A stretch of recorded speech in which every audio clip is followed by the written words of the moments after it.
Bienvenidos a una nueva edición de Entrevistas MDZ. Hoy me acompaña una eminencia. Él es doctor en ciencia política, docente, especialista en relaciones internacionales y además director del Observatorio para la Defensa y la Seguridad de la Universidad del SEMA. Con él vamos a estar conversando sobre uno de los temas evidentemente más candentes en la actualidad, como lo es el enfrentamiento entre el Estado de Israel y Hamás. Alejandro Corbacho, bienvenido, muchas gracias por estar acá. Gracias, buenas tardes, gracias por invitarme. ¿El alto al fuego entre las FDI y Hamás llega en el momento indicado? ¿Debería haber ocurrido con anterioridad? ¿O es un error militar estratégico de la administración de Benjamín Netanyahu el no continuar con la campaña militar en Gaza? Bueno, son tres preguntas, ¿no? Así que tratemos de separarlo. El tema es que los conflictos militares, y sobre todo este conflicto, al igual que el de Ucrania, tienen un proceso.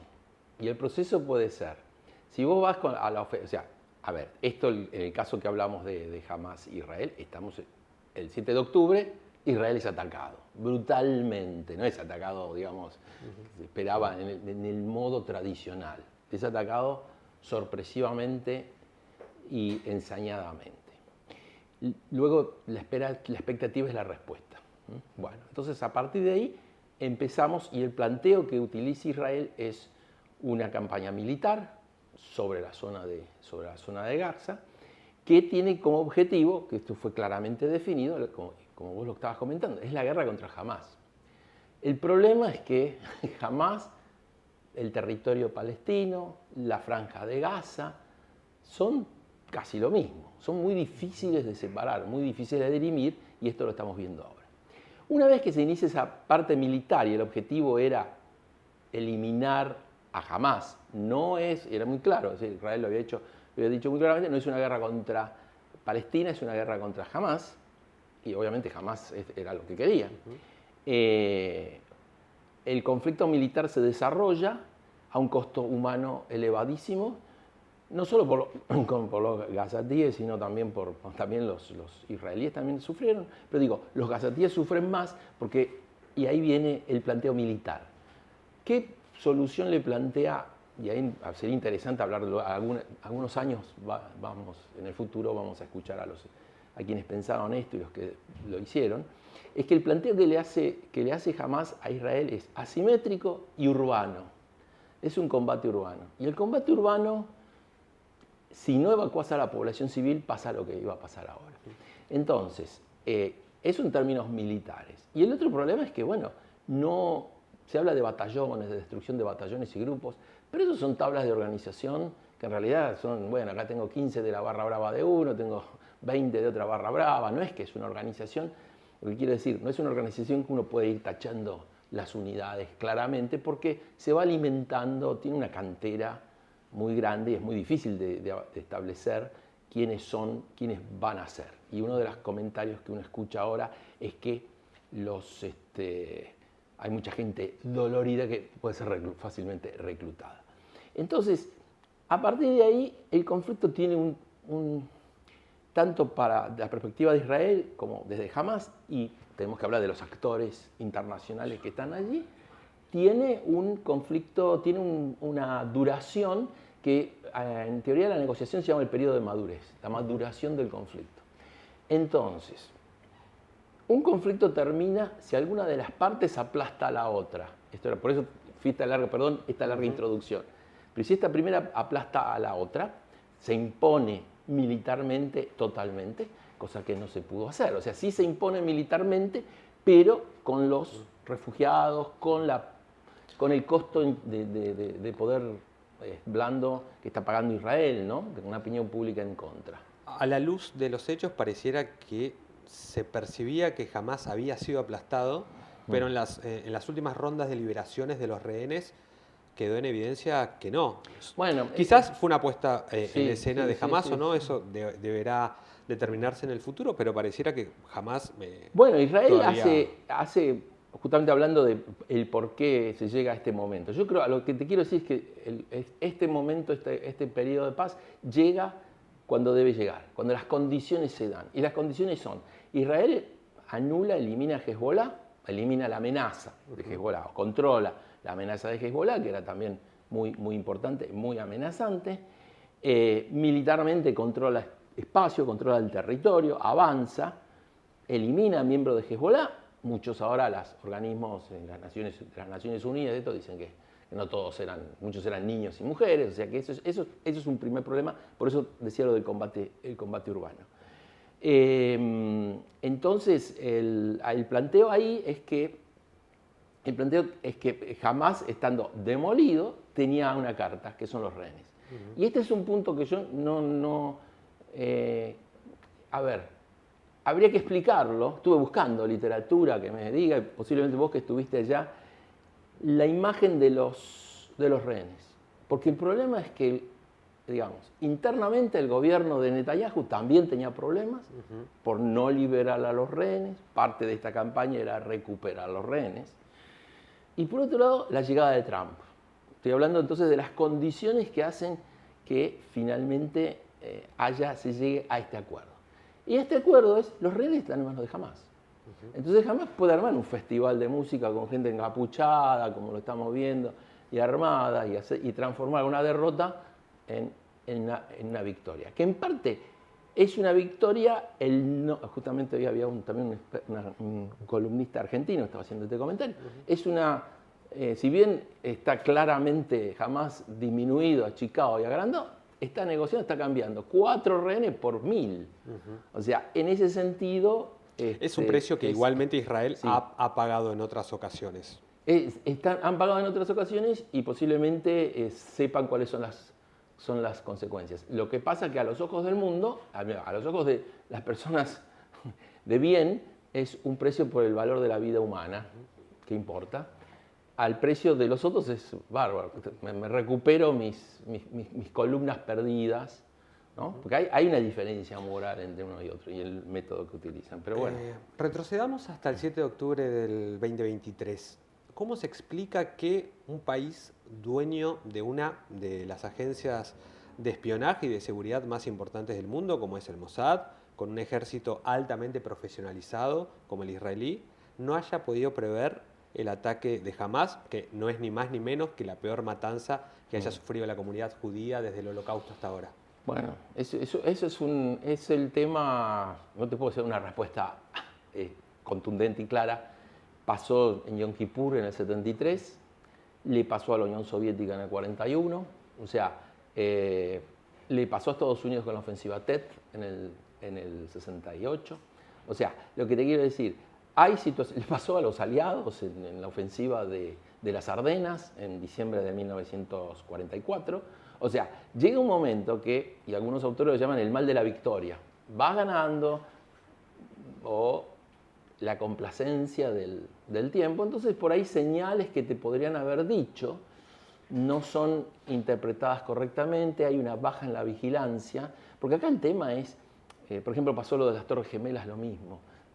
Había información dando vuelta, alguien dijo, pero las agencias no estaban mirando eso, las personas no estaban atentos a ese tema. Entonces alguien dijo, che, se están juntando unos tipos con armas, pero él le da unos y una cierta complacencia de algunos sistemas que a lo mejor no habían sido probados. O sea, bueno, dejamos las armas en vez de tenerlas acá en la mesa, las tenemos en un placar hasta allá.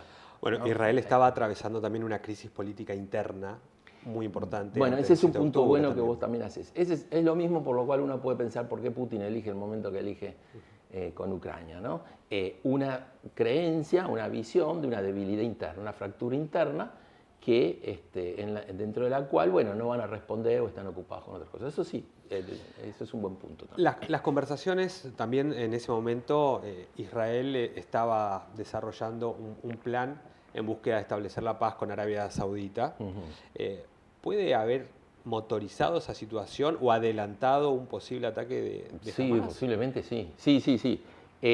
A ver, la solución de este conflicto, el problema central de este conflicto es resolver la convivencia o la coexistencia de una comunidad política llamada Israel y una comunidad política que se va a llamar Palestina ahora, porque ya las Naciones Unidas dijo que tiene derecho a existir un Estado palestino. Y en la Argentina tenemos las calles que se cruzan, ¿no? Como ironía, ¿no? Pero a lo mejor debería ayudar eso.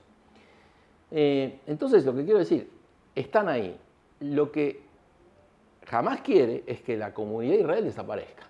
Y no solo Hamás, Irán y otros grupos de gente.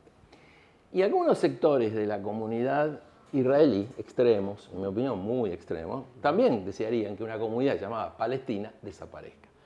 Pero hoy ya no se puede, existen ambas. O sea, digo, no solo el Estado de Israel es un Estado de hecho y derecho, pero siempre está en la discusión cuando yo me encuentro gente que está a favor o en contra. Los que están en contra de Israel empiezan a hablar del trazado, la expansión, Sí. la ubicación de kibbutz, el asentamiento de gente. Entonces, bueno, con fronteras móviles. Pero ambos tienen derecho a existir y debe existir. Y lo mismo, hay que buscar una solución para Palestina. Pero los palestinos, y sobre todo Hamás y Hezbollah, tienen que aceptar que no va a desaparecer. Bueno, Trump hoy dio su solución polémica por demás, que de hecho incluye el desplazamiento de los palestinos refugiados en estos momentos a otros países de la región y bueno, advirtió que va a ir por la construcción de Gaza. Dentro de lo que es su historia como productor inmobiliario, ¿no? Exactamente. Bueno, sí, esa sería la parte digamos, tragicómica. Tragicómica, exacto. Es una tontería eso, porque primero que lo expresa mal, va a ser nuestra. Tiene que ser nuestra. ¿Qué quiere decir que tiene que ser nuestra? Lo mismo que diga las Malvinas, tienen que ser nuestras. Bueno. El tema de ya escuchando las opiniones de los propios palestinos, de gente de Palestina, los huesos de mis hijas están, o sea, eso es un sinsentido. Es un sinsentido. A lo mejor el estilo de Trump es desestabilizar con grandes bombas, puede llegar a ser rozando el disparate, alguno lo podría pensar mejor, pero esto sí no es positivo.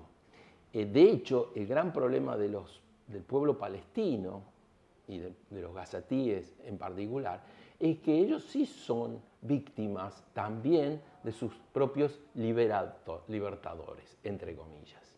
Porque estos libertadores los someten al fuego enemigo, los usan de escudos humanos. En eso tiene razón Israel. Son escudos humanos y esto lo vienen haciendo siempre. Ellos crearon, o sea, jamás creó una red de túneles y de posiciones donde ellos pueden moverse de un lugar a otro a escondidas sin estar en público. Y atacaron a Israel y atacan sistemáticamente a Israel desde lugares que supuestamente no lo puedes hacer, desde hospitales, escuelas, o sea, instalan baterías, lanzan misiles. Entonces la respuesta de Israel, digamos, Israel o cualquier otro Estado no pueden quedarse quietos ante eso. Y bueno, se producen estas víctimas que se llamarían daño colateral. Pero en el fondo ellos quieren ese daño colateral. Y el resto de los países que rodea Gaza, yo leí unos comentarios de gente de ellos que no quieren ni recibirlos, ni recibir a los refugiados, porque supongamos, es un espacio muy pequeño, la gente estamos huyendo de este cuarto y nos topamos con la pared. Sí, ahí, quedó muy claro. Ellos están dispuestos a que se mueran todos. En el caso de Egipto quedó muy claro. Claro, no les importa la vida humana, de nuevo, no les importan las bajas, porque ellos lo transforman creo, desde una perspectiva religiosa, en mártires. Entonces ellos son quemados en la hoguera del sacrificio. Digo, peor que los cristianos romanos, ¿no? En Roma. Alejandro, hagamos doble clic en el 7 de octubre del 2023. Sí. Da la sensación que durante los primeros días, yo creo desde mi perspectiva que tuvo que ver mucho con la conmoción que atravesaba la sociedad israelí, pero el análisis de la prensa internacional en ese momento fue, bueno, intentemos explicar lo que está sucediendo solo a partir del conflicto entre Israel y Palestina, el cual sucede hace décadas, cuando en realidad también se está obviando el ataque casi instantáneo, paralelo de Hezbollah en la frontera norte de Israel, frontera sur del Líbano, donde la agrupación tiene una fuerte presencia desde hace décadas, y también en el Mar Rojo a través de los rebeldes hutíes de Yemen, posteriormente también a través del uso de misiles balísticos. ¿Fue una equivocación de la administración de Netanyahu no explicar que esto formaba parte de algo mucho más importante y que tenía actores que en realidad eran proxies de la República de Irán? Yo creo que primero tenemos que pensar que existe la conmoción. Entonces eso te lleva un tiempo. La primera reacción es explicar qué vamos a hacer frente a Hamás. Lo otro se veía viendo, pero se hizo patente una vez que se desencadenó el conflicto.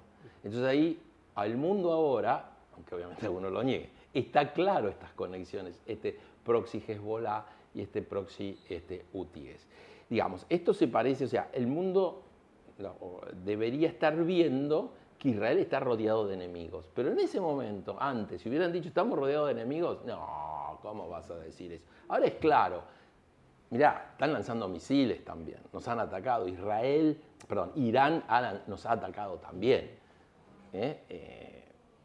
Israel no había atacado territorio iraní, había asesinado a miembros del gobierno y atacó territorio israelí. O sea, eso se hizo patente como cuando se desarrolla el conflicto.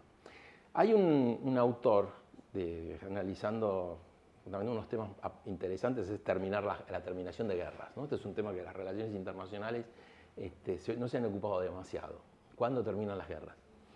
Y uno de los temas es que el costo, el propio, digamos, la historia diplomática dice cuándo empieza y cuándo termina y cómo se resuelve. El problema es que el periodo del conflicto, cómo se ha peleado y cómo se ha combatido, va a determinar también cómo se termina y cómo se negocia. Esto quiere decir que cambia el corazón y las mentes de los distintos actores. Entonces, una vez que se inicia el 7 de octubre, se cambia toda la estrategia. De hecho, yo te diría, la opinión pública mundial, en su mayoría, apoyaba a Israel, pero una vez que empieza el conflicto contra los pobres civiles, de los pobres civiles gazatíes, que es cierto, son víctimas también, pero no de Israel, no solo de Israel, o sea, mueren por balas israelíes, pero son generadas en el análisis por también lo que hacen sus liberadores o libertadores, va a generar el proceso siguiente de negociación. Y esto es lo que estamos viendo. Por eso la entrega el intercambio de rehenes por prisioneros, aclaremos que quede bien claro esto, es una primera etapa que busca primero un alto el fuego, que no resuelve el problema, es un alto el fuego y a partir de ahí a ver si se puede construir algo. Tiene 3 etapas, todos sabemos, todos que la tercera etapa es la solución permanente, sería trazar un área límite y que las partes acepten, las dos partes acepten. Pareciera que hoy no están dadas las condiciones para una solución ¿Vos permanente. Si están dadas? No, pareciera que no lo están. No lo están. No lo están. No, porque justamente jamás los actores que están no están dispuestos a ceder un ápice de lo que están haciendo. Entonces, esto se ve como un conflicto que va a continuar. Alejandro, no puedo dejar de preguntarte sobre un tema que viene estando en los medios de comunicación y en el debate de la sociedad en los últimos años, diría yo, a partir sobre todo de la guerra entre Rusia y Ucrania, y es la posibilidad de que la humanidad esté frente a una tercera guerra mundial. Si crees que es así, ¿qué región deberíamos estar mirando con atención como la principal desencadenante de esa situación? Claro, bueno, yo no creo que estamos ante una tercera guerra mundial global. No creo que estamos ante una batería de misiles saliendo digamos, como está planeada la tríada del conflicto nuclear, o como cuando estalló el conflicto de Ucrania, estuve en un canal de televisión que mostraban un modelo de lanzamiento de misiles nucleares y cómo esto se expandía. No creo que estamos ante ese horror, sí va a aumentar la conflictividad. Estados Unidos, estamos viendo en este momento entre China y los Estados Unidos los primeros rounds de una lucha de pugilismo en un ring. No se va a salir. Hay actores por debajo que sí son complicados. Yo creo que esto se parece mucho a la década del 30. La década del 30 en el sentido cuando tanto Italia como Japón como Alemania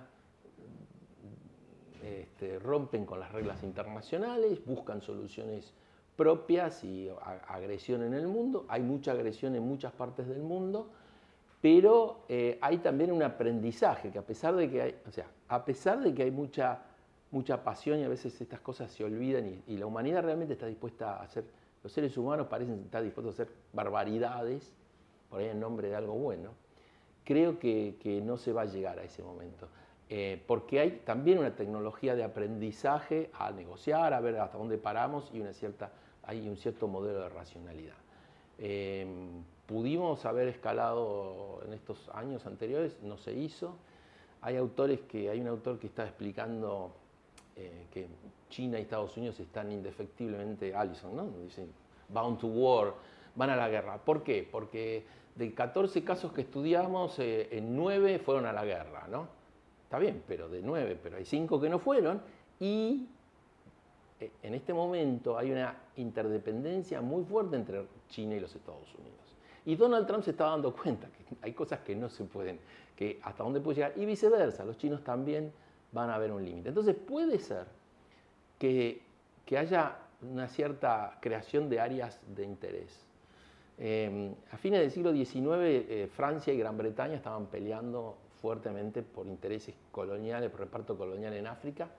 Tuvieron una fuerte crisis que se llamó la crisis de Falloda, y la crisis de Falloda de 1898 terminó en un arreglo de crear áreas de influencia.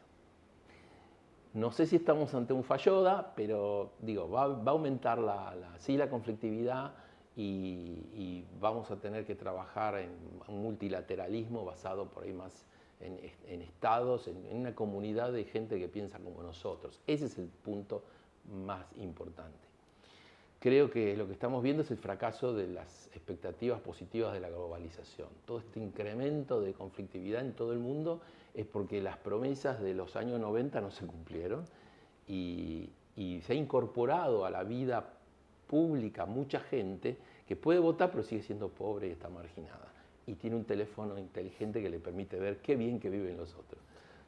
Alejandro, muchas gracias por tu tiempo. Gracias. Amigos, amigas, pasó una nueva edición de Entrevistas MDZ. Los esperamos en una nueva entrega. Gracias.